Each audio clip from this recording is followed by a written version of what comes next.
Ms. Uma Rao. She's a highly accomplished strategic HR leader with over 3 decades of experience spanning diverse industries such as pharmaceuticals, automotive, IT, petroleum, and manufacturing. Currently serving as the Chief Human Resource Officer at Shipment Pharma Ventures, she derives HR strategies, policies, and practices that are perfectly aligned with the company's vision and value. Uma's vast experience lies in talent management, change management, and overseeing mission-critical projects. Her strategic insights have significantly enhanced organizational health and talent development in leading multinational Indian corporations. A passionate advocate for continuous learning, Ms. Uma is dedicated to developing and mentoring her team, fostering growth and excellence. A notable achievement includes authoring a case study on cost efficiency as a turnaround strategy published by Emerald Publishing in 2019 and receiving numerous accolades like the 30 Women Super Achievers Award, HR Powerhouse by ET World, and recognition as one of the 100 most influential HR leaders. With her commitment to excellence, she has also held esteemed roles on the board of directors for both Ashley Motors Limited and Optimus Companies, showcasing her leadership and vision. She's an inspiring figure respected for her deep expertise and unwavering dedication to transform organizations. So, ladies and gentlemen, please welcome Ms. Uma Rao. Thank you. And I know what you meant, Bhavna, when you said you're made to look larger than life with the introduction. So thank you very much, first of all, to United Consciousness. And it's such a privilege to share the dais with accomplished people like you. Yeah, right. Yeah. Okay, so I think I so resonate with these speakers who have spoken so far. On emotional well-being connected to physical well-being, and of course the state of mind that drives everything. I'm just going to be talking about finding a sense of purpose and meaning in life. It's a vast subject, and I've tried to look at it in a very doable and practical way, because many times when we talk about purpose of life, it looks like a huge subject. And sometimes people, it gives you the impression of sitting under the Bodhi tree and trying to churn years after years to look for the purpose in life, right? And so, let me share some very palatable nuggets on this which may help everybody, you know? And this is something that really resonates with me. The purpose of life actually determines a life of purpose, okay? And I think if you lead a life with a purpose, it adds so much more meaning. And if it is not, perhaps it's very meaningless. That's what several research studies have actually proven. I just want to quickly talk about 3 levels of consciousness that we talk about, right? And there are many levels, some say 7 levels, 16 levels. But broadly, I want to talk about 3 levels of consciousness, which is the inertial plane, the energetic plane, and of course the peaceful plane. Whether they're sequential or whether one precedes the other, follows the other, there are a lot of thoughts around that. But just to know what it means, okay, the inertial plane generally is considered at a very base level of consciousness. If things are happening, not really too much of action happening over there.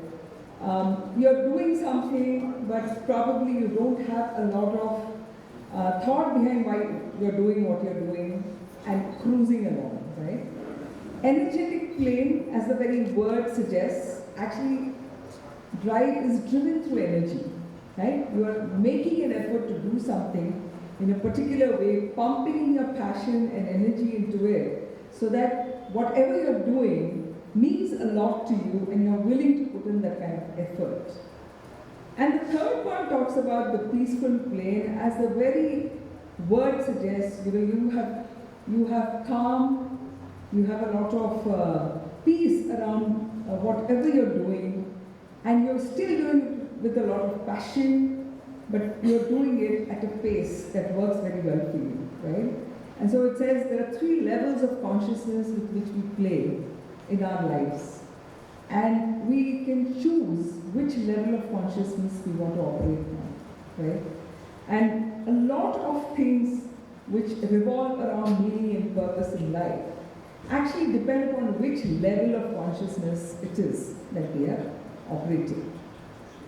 So just a little bit of perspective on meaning of life and purpose of life, right? So meaning, how do we define that? Refers to making sense, order or coherence out of one's existence. That's what we mean when you see a meaning of life, right? How do we get to that? It has to be personally discovered. Somebody else cannot lend a meaning to your life. You have to discover it yourself. It could be through various situations that you go through in your life that you find certain meanings to your life, right? It can happen through many different activities. Okay, some of you who've come for this conclave here would have met several people, and suddenly your conscious would have been awakened in a very different way compared to what it was yesterday or day before, right? And you will probably go and reflect a lot more on this and say that, oh, looks like, I should be doing something else in life, right? You could get to that point. It can happen in the most impoverished circumstances. You don't have to be wealthy, affluent, with a full stomach to find a meaning in life. And for those of you who followed Viktor Frankl, Austrian psychiatrist, doctor who was caught in the concentration camp, I think it's a very moving story that he's written about man's search for meaning in life. And the whole circumstance of the concentration camp, gave a completely different meaning of life to this individual. And for those of you who've read this book, when he actually comes out of the concentration camp, there's another meaning to life completely, which is so paradoxical compared to what he was thinking. But the point here is you don't have to be very affluent, rich, with full stomach to have a meaning in life, right? A rickshaw puller outside can have a great meaning to life, as also the CEO of a company or, the minister in the cabinet. So there are no preconditions to have a meaning in life, right?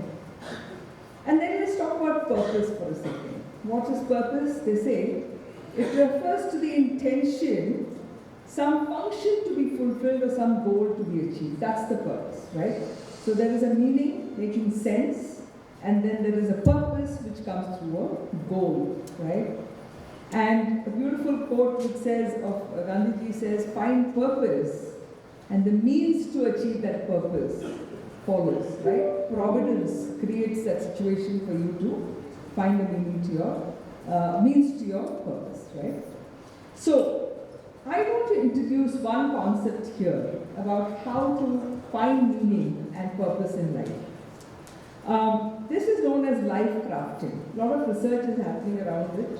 For those of you from the corporate world, you would know about job crafting, where you actually decide how you want your job to be within the parameters that you can operate. The way you design your job brings the energy that you have into the job to be very engaged and do a fantastic job, right? But this is slightly different. It talks about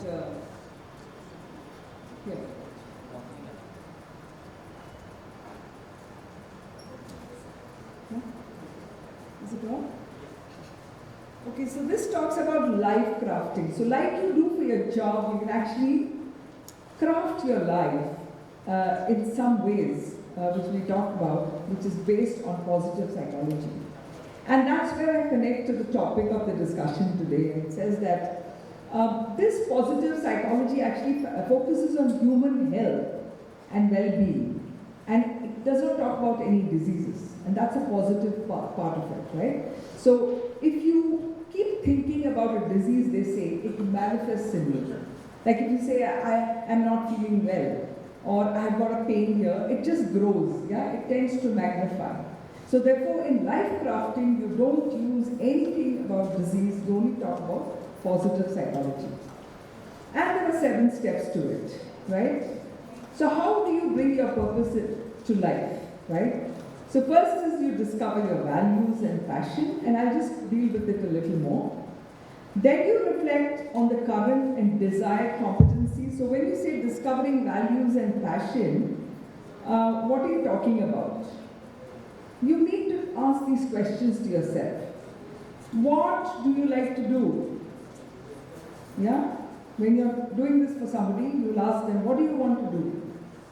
What kind of relationships would you like to have? Both in your private life and work life, right? What kind of career would you like to have? And what kind of lifestyle choices do you want to make? That's the first piece of it. That's about your values and passion. Where does your passion, energy come from? Then you talk about the next piece, which is reflect on current and desired competencies and habits, right? So here what you're talking about is qualities that you admire in others. What qualities do you admire in others that you wish you had in you, right? What competencies do these people have that you would like to acquire?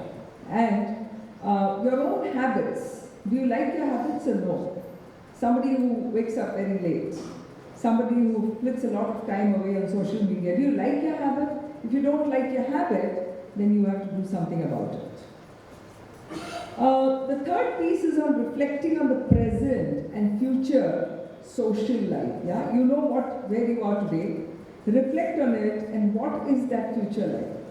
What relationships energize and de-energize people, right? When you're with somebody, you feel great. When you're with somebody else, your energy comes down. What kind of friends and acquaintances are good for them? And this we can do with our children as well, right? What is good for you, right? What kind of friends and acquaintances would you like to have in the future? Okay, currently I have whoever I have. But in future, if I have a choice, what kind of people would I like to associate? And what are the ideal family life and broader social life look like, right? I think we have to applaud even our children to start thinking about some of these aspects. The next piece is reflecting on a possible future career. And again, you will have to ask yourself questions. What is important in a job for you, right? What is it that you like to do, right? So many of us and the generation before were saddled with the expectations of our parents. And we had to fulfill that, many of them. But today, if you have a choice to talk to your children, will you give them the choice? And then support them to do what they have to do. You've watched all these movies, the Three Idiots and all. The person wanted to become a photographer, but he was forced to do engineering. And what a disaster that became, right? Whom do you want to meet through their work? Okay? There are people who have had a lot of clarity. Some of them would say the Tatas, we spoke about Tatas in the morning. They said, I have to work with Rusi Modi, right? And so they would make all their effort to ensure that they actually went and worked with them. The next step is ideal versus less ideal future. So what possible self in future when there are no self-imposed constraints? And then contrast this with the future if nothing changes. So if nothing changes, you'll probably do a job 9 to 6 in a big city, in an IT firm. But if I had the choice, what would I do? Probably I will not do a 9 to 6 job. I will do something with nature, right? So what is the gap between the two? And then goal attainment and the if-then plan. So what happens is when you're formulating your plan, if this happens, then what do I do? If this doesn't happen, what do I do? You're working around alternatives. And finally, when you're ready with your goal, you announce it to people. Say that, make it public and say that this is what I want to pursue, right? And this actually puts the pressure on you and on the people with whom you have contracted to ensure that you stay on track, okay? So this is a framework of life crafting which anybody can actually adopt and put into place to bring a lot of purpose and meaning in life. There is something known as social crafting. Now you've done your life crafting, but remember, you are in a social setting. You're not by yourself. Even Robinson Crusoe had somebody with him. Who was that? With Robinson Crusoe? Man Friday, right? So there was somebody. We live with so many people around us. We are always in a social setting. So there's something called social crafting. And you know, this one actually relates to that. Pay attention to things that are naturally drawn to, you are drawn to naturally. They are connected to your path, passion and purpose of life. And then it says, have the courage to follow them. And then it says, life is never made unbearable by circumstances, but only by lack of meaning and purpose. Because when we don't have that, we can't resonate with what's happening around us. Yet another simple framework is the salutogenesis framework. It says to what extent people view their life as having positive influence on their health, explains why people in stressful situations stay well, and may even be able to improve adaptive coping, right? Not everybody who's under stress crumbles. What keeps them going, right? And so what is that factor? The factor here is the focus on things that support health, well-being, happiness, as opposed to factors that cause disease. When you keep on thinking about it, that's what magnifies. Central element of sense of coherence, your ability to bring everything together to promote your health. So whether it's health, mental well-being, coping with stress, you bring everything with one objective. What is the objective? That I should be healthy, that I should be well. And that's what keeps expanding, right? If you keep thinking, oh my God, I've got this allergy, is it skin cancer? Then that is what will grow. But if you say this and say, no, I've got a remedy, I've got a doctor who can take care, I'm going to do some kind of exercise for this, I'm healthy.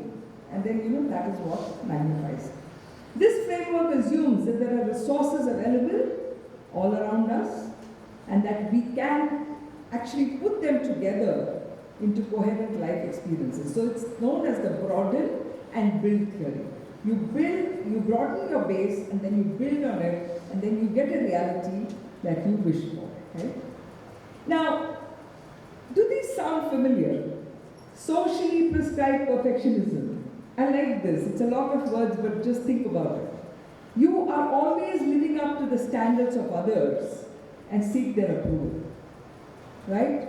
It is socially acceptable to do things, you know, going to OB school, going to, this particular class. Children, parents of young children, like they want to have their children in every possible curricular activity. There is music, there is chess, there is guitar, there is dancing, everything. Right? Because somebody else's child is doing that, therefore my child has to do that. So we always in a socially prescribed perfectionism.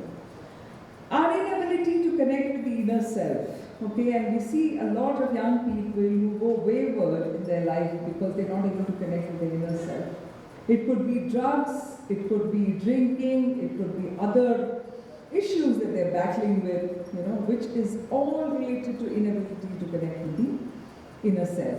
So what happens, especially in our country, and I was hearing today morning, that this is a malaise that is spreading across the world. What happens here? We pay a lot of emphasis on education.